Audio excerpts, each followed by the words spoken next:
The biggest issues I've had with becoming a YouTuber so far is I'm an open book. I'm not trying to gatekeep anything. And I think that's where I am a little different to the YouTubers I see already on YouTube. Sorry guys, I'm just a TikToker, okay? I'm not coming at you. I'm trying to focus on making good content. But what does good content look like? 24 days, 23, 22, 10 days, 5 days, 3 days, I'm sick. 2 days till I event Earl. It's just one day until I'm eventing Earl. Just want to see if it's possible.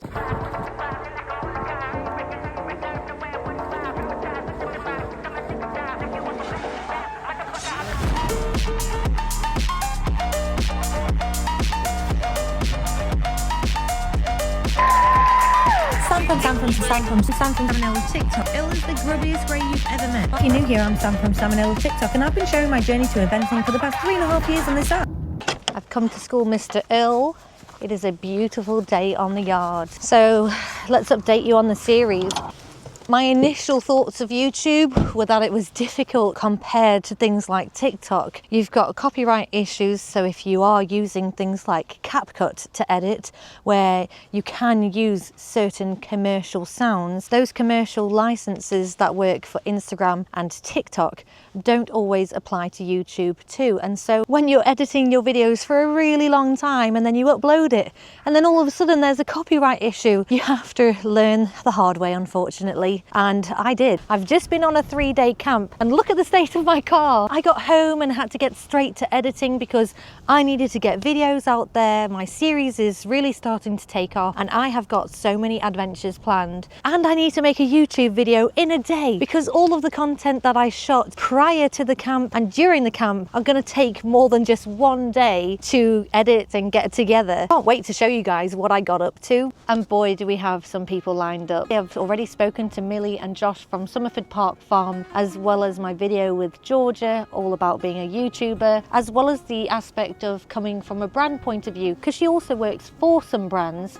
as well as being a content creator. Those videos will be coming soon. So grateful to these people for taking part. The reason that I'm having to make a YouTube video in one day is because a very impromptu decision has led me to need to go to Sam Dracott's house tomorrow.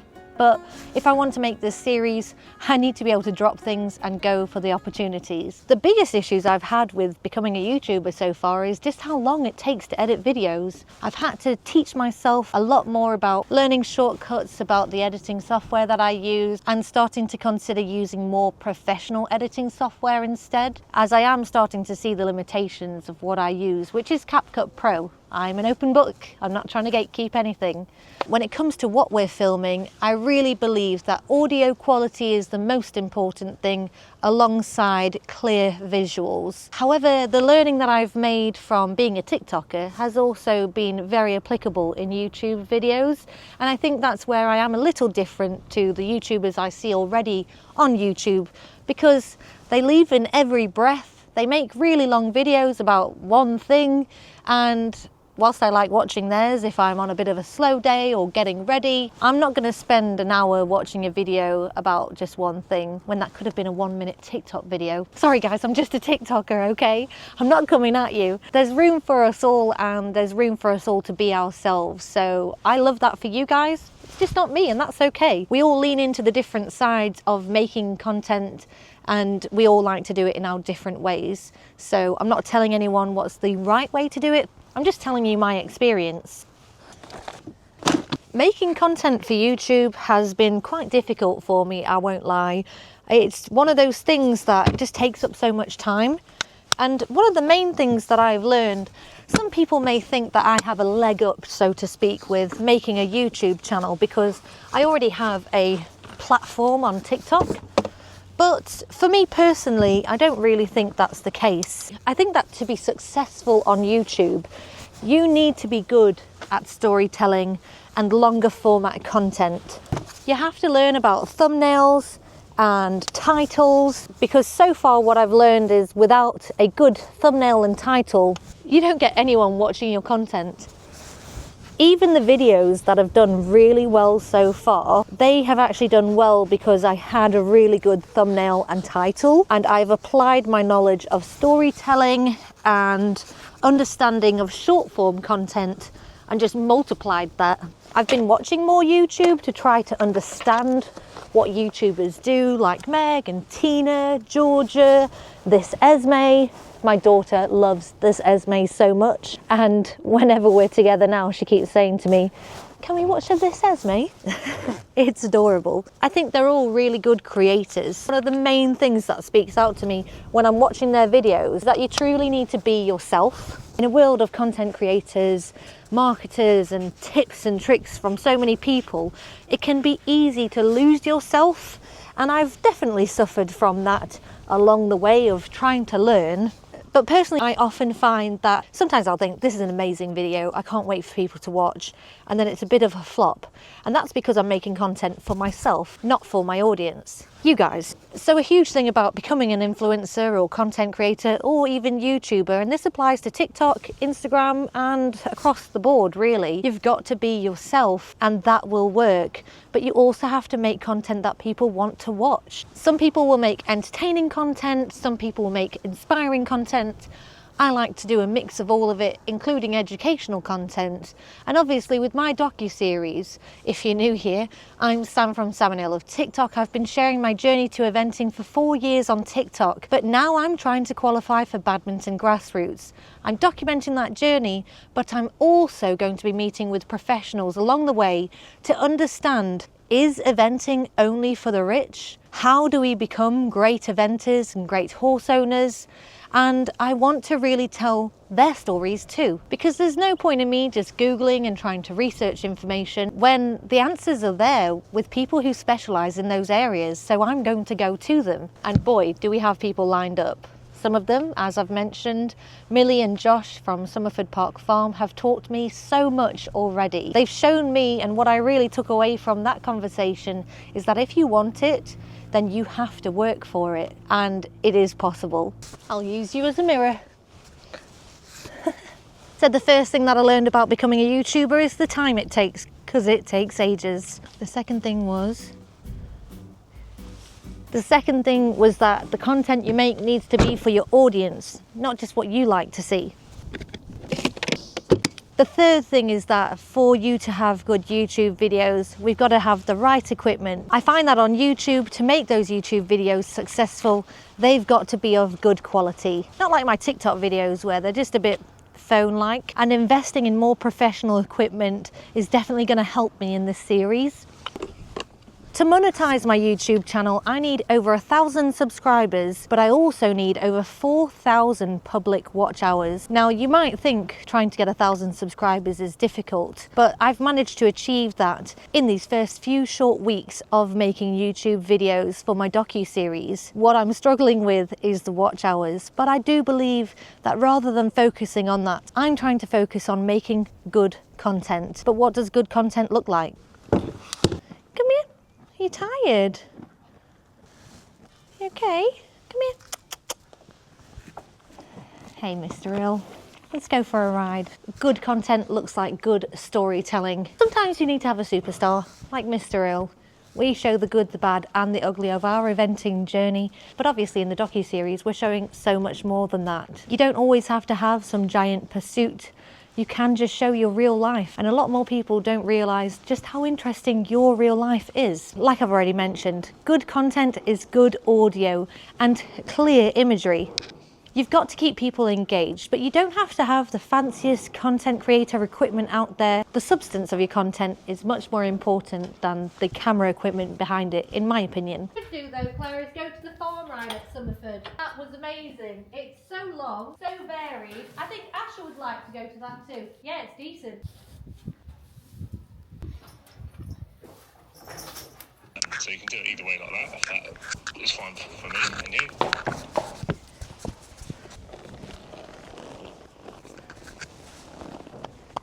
Good boy. This is how I get down to the school. I often just take a tripod, to be honest. I used to use tracking devices and things like that, and my little camera I use can track you but not 360. I've previously used 360 trackers, but I don't find that they always work, and they lock onto a jump pole or a random horse in a field, and I hate it. So rather than setting myself up to then be disappointed, I just set myself, see what I can get, and then just document the journey. So what else makes good content? Each time I'm trying to learn about what makes good content. So if you have any ideas or you have any recommendations of things that I could read or listen about or watch even other YouTubers about making great content, that's what I'm always striving to do, is just make each piece better. And I feel like a lot of people I speak to about making content, they say to me, I'm just not consistent enough. And from my experience of making content for 4 years in a few weeks, I feel like the answer to the consistency is messy consistency. If you make a promise, you must stick to it. Sometimes you can't. You can only be honest and authentic about that, and hope that if you can ensure to build that trust with your community, they will wait for you. But equally, you have to also put your health, well-being and personal life first. Another thing that I've been Elsie and a pheasant. Another thing that I've learned about making YouTube videos as an equestrian content creator is that you have to be prepared for things to go wrong. You can have an idea for a video and think, this is going to go amazing. Then you get there and then your horse is on fire in the cross country and you spend the rest of your 3-day camp trying to remember that your horse is not the horse from the first day, because Mr. Earl just got so excited and made me fear for my life. Winter Earl is definitely a different horse than Summer Earl, I have to say. Are you breathing a sigh of relief too? Because you're in a snaffle today, my friend, and please do not take off with me. Fingers crossed. Another thing that makes good content is ensuring that you can have a lot of it. For me personally, I like to document my whole journey, so I do make a lot of content. I sometimes script videos, I can't lie, which does help to make good content. But sometimes I don't. Most of the time I don't. Even today, this video is not scripted in any way. But from making YouTube videos, I've found that my iPhone storage is not enough. My camera storage with one SD card is not enough. Even though prior to that, for the past 4 years on TikTok, I had only ever really used my phone and one SD card with my little camera. So now that I'm making YouTube videos, I've had to invest in more. I've invested in an external hard drive, so I have spent a lot of money. If you want to make this a career, you do have to try hard, so I'm hoping that it pays off, but who knows? The one thing that I do know is that it's not necessarily about the destination, it's not about specifically becoming a YouTuber. A lot of people may ask, why YouTube? I'm trying to make a documentary series, which are going to be videos over 10 minutes long. TikTok's maximum is 10 minutes. So I had to take that into consideration. And also the type of viewership on TikTok.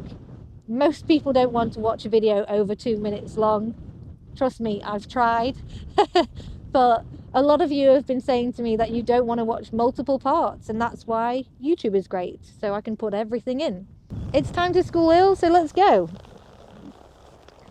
We're just warming up currently. I don't even know if I can get this thing to track me, but we will see. And I hope that this thing doesn't fall off, but we will also see. Enable Bluetooth. Just connecting to my phone currently, because this gadget, for anyone who films themselves alone, Earl's trying to get a snack. Earl, back up. Back up, Earl. Nope. No. No. Whoa. Stop trying to get a snack. For anyone who films alone, the DJI Osmo Pocket 3 is great. I love DJI products. I'm not sponsored, although I wish I was. And you can see yourself.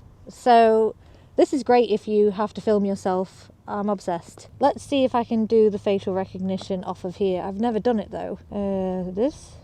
Does this work? Whoa. What about this? No, that's centralizing it. Facial recognition? Earl, I don't know what I'm doing. Oh, here. Yes! No, I want Earl. I want my whole body. Are you tracking me? No, you're not tracking me. Come on. Hello? So my products used to do this. It would like turn on auto track. Are you following me now? Why are you not following me? No. Ah! Are you following me? Yeah, you're following me! See, guys? I knew we'd get there in the end.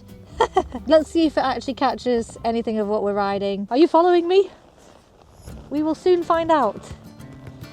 Good boy, Earl.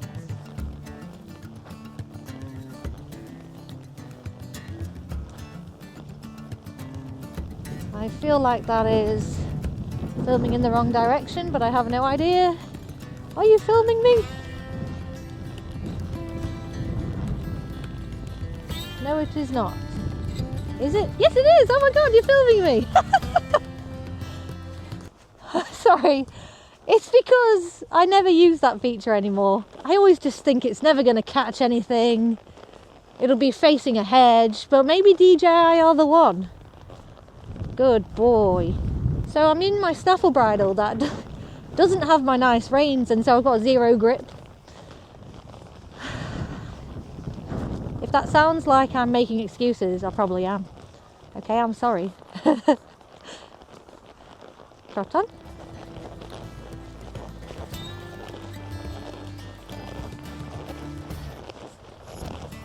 Good boy.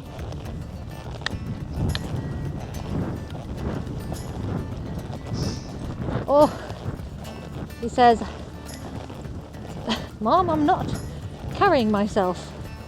Maybe if I stop looking down at his neck.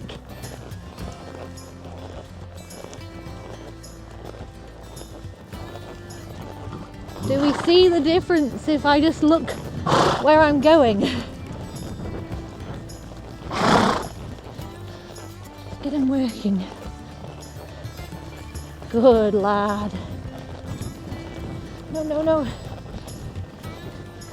Good boy. No, no, no.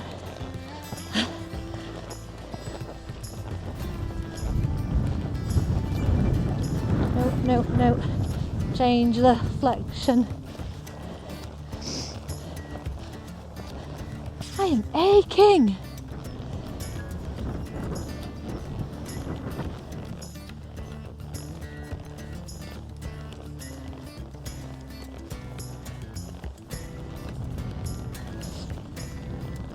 Good boy. That's what we want to, but that's not what I want to see. That's what I want to see. No, it's not. Okay, let's do a bit of bending maybe. It's not filming me anymore. Hello camera, are you filming me? Hello. Back up. Over here. Yay. Oh, sorry, Earl. Okay, now we've got to try to do a bit of work, Earl, if that's okay. Good boy. Don't let go of it completely though.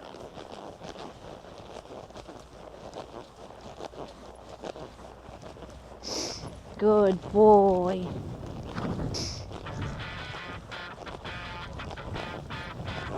Good boy. That's what we wanted. 6, 7, 8, 9, 10, 11, 12. No.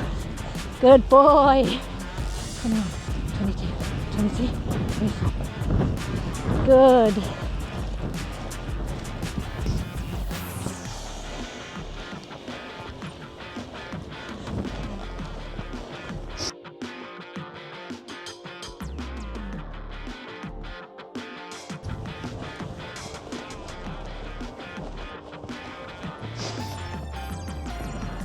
No. No. Yes, Earl. You're doing really well. Good boy. 1, 2, 3, 4, 5, 6, 7, 8, 9, 10, 11, 12, 13, 14. 1, 2, 3.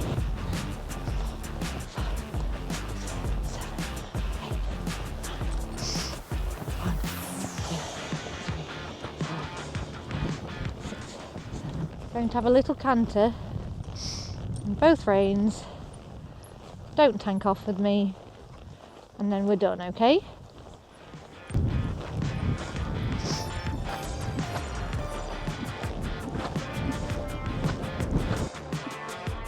Steady.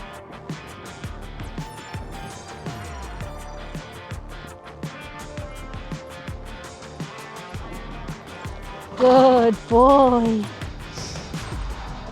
Okay, good. Oh, Earl.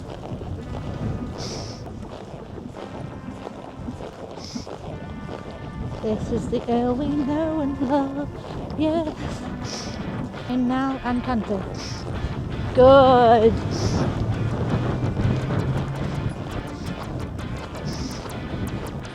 Good. Good. Trot on. Good boy. Boy. Pant on.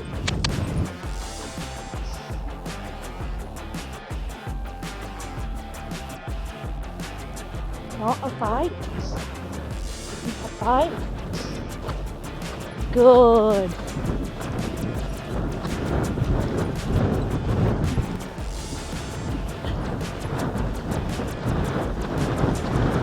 No faster. Good. And low. Low. How low can you go?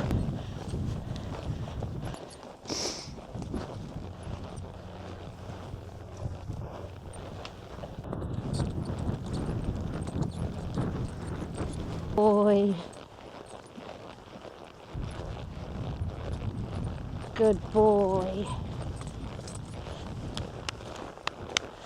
That, my friends, is my best friend. So we've just worked on some flat work, and now the next steps are to decide exactly when our next event or our first event shall be. We were originally planning on Northallerton in March, but after our camp I've decided that we need a little bit more training just to get the excitement out for Earl, because cross country really is his favourite thing. We're going to be working on lots of strengthening work, a lot of our dressage, jumping too, but really about making sure we can build those foundations so that we can really excel when we do enter our first BE. It was like, I'm done. As many of you know, I can't event unless I make enough money to do that. So I've been trying to use my skills, knowledge and experience to market myself to different brands. There's multiple brands currently with my proposals, but I have one offer at the moment, which I will be going back to because it's just not quite enough for the time that it will take for me to do the amount of work for them as well. Then I'm waiting on a different one too, but I'll keep you guys updated on that. So the way that I've been going about this is quite simple.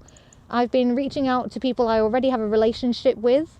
That's mostly because I understand their values and I know that they're right for this series, because I don't want to just partner with anyone. I've gone to those people and then I've sent them a proposal that is completely customized to them, their brand, or them as a professional. Some people I've asked just to solely be a part of the series. Some people I've asked to be a part of the series and part of the series support fund. The series support fund is going to be a pot of money that I'll hopefully be able to raise funds with to spend on documenting this journey, the series, and kind of expenses involved with making it, as we are going to be going up and down the country as we are tomorrow as well. We'll be meeting with Sam. Some of you may know him as the farrier who makes satisfying content. I know him as Sam, and we made friends online, and after that I've always seen his content and I've seen him at shows like at Your Horse Live doing a demo. I love everything he stands for and all the type of content and the way he positions himself online.